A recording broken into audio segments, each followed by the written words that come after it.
هو ده ديربي العيان والميت. يعني انت عايز تشوف عيان وميت الاتنين بيلعبوا بعض، هو ده فريق هيخش دوري الابطال، لان بقى خمس مراكز من الدوري الانجليزي هيروحوا دوري الابطال السنه الجايه، فاللي هو مانشستر سيتي. فريق تاني ميت العيان، فريق تاني ميت بقى اكبر انجازاته الموسم ده ان توتنهام تحتيه في الترتيب في الدوري الانجليزي. فده العيان والميت، لان انت منتهى الهزار كده. وان انا شال كام كوره حلوين، وشال فاول من مرموش حطها حلو. حلو، كلام جميل، كلام معقول، ما اقدرش اقول حاجه عن امامه. تمام. فكره بقى ان مزراوي هو اللي بيمسك ناحيه اليمين دي، انا عن نفسي انا ما بحبش اشوفها. طيب انت عندك حل تاني؟ لا، يبقى خلاص ما تتكلمش. الناس بتتكلم دي بيبقى عندها حلول تانية، احنا ما عندناش. تمام. طيب ان لين يودو هو اللي بيمسك ناحيه الشمال، والله يا ريت، عارف، يا ريت يا ريت يا ريت يا ريت يا ريتني عمري ما حبيت وكده، يعني يا ريت ينفع. والله انا شايف ان هو ما ينفعش، بس يا ريت ينفع.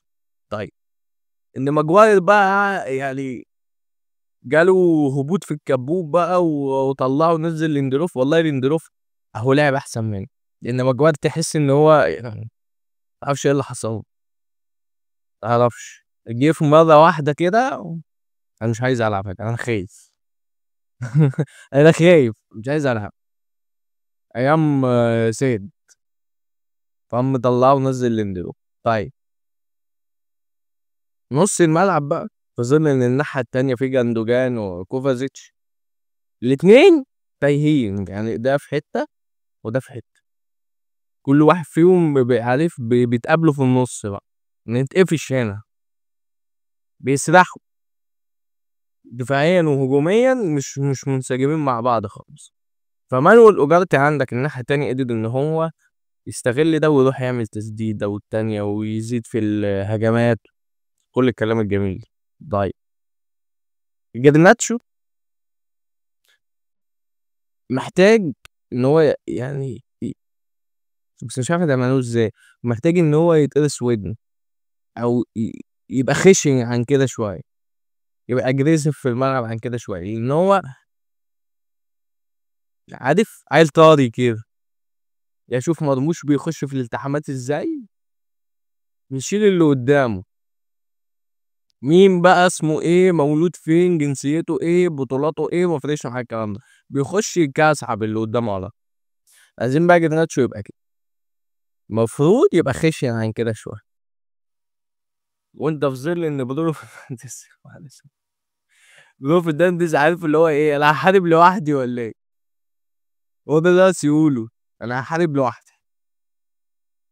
لان انت اسمه ايه، هويلاند زيريك زي سيدي عمل له شوط على ايديرسون، يعني هو هو ميت بس يعني بيحاول ان هو يصحى، زي المداح كده بيحاول انه يصحى. خلاص. هويلاند بقى مفيش، ده الراجل جاب 3 اجوان في 23 ماتش، يعني مش بايع على الدنيا من الاخر كده. طيب الناحية التانية بقى ان فودن ومرموش هما الاتنين اللي كانوا مهاجمين مع بعض، هي ما نجحتش بالشكل الكافي اللي كان عايزه جوارديولا خالص، لكن ده ما يمنعش ان مرموش كان احسن من فودن، ماليش دعوه، يعني ما هو كده، هو كده، احنا شايفين في الملعب مرموش بيتحرك ويروح ويجي وخطر عن فودن. فما تجيش تقول لي بقى اصل لا ده احنا عايزين نلعب بقى جريليتش، عايزين نلعب جيرمي دوكو اللي انت نزلته عشان يبقى الضغط بتاع مانشستر يونايتد اللي هو على الله اصلا، اللي هو احنا بنحاول نعمله بالعافيه، يبقى ما نضغطش عالي، لا يبقى في واحد حريف بياخد الكوره واصل بتاع لعبه، بس احنا عايزين نلعبه معلش. مرموش احسن من فودن، فانت لو عايز تطلعه في الماتش ده، مش عموما، ماشي، عايز تطلعه يبقى تنزله مكان فودن بقى، تنزله مكان دي بروين اللي هيمشي خلاص اخر موسم، انا ما خصناش بقى، المهم الواد يلعب. لازم يقعد على الدكة. تمام؟ ونسمع بقى مش هالاقيك بقى الكلام بتاع كل مرة.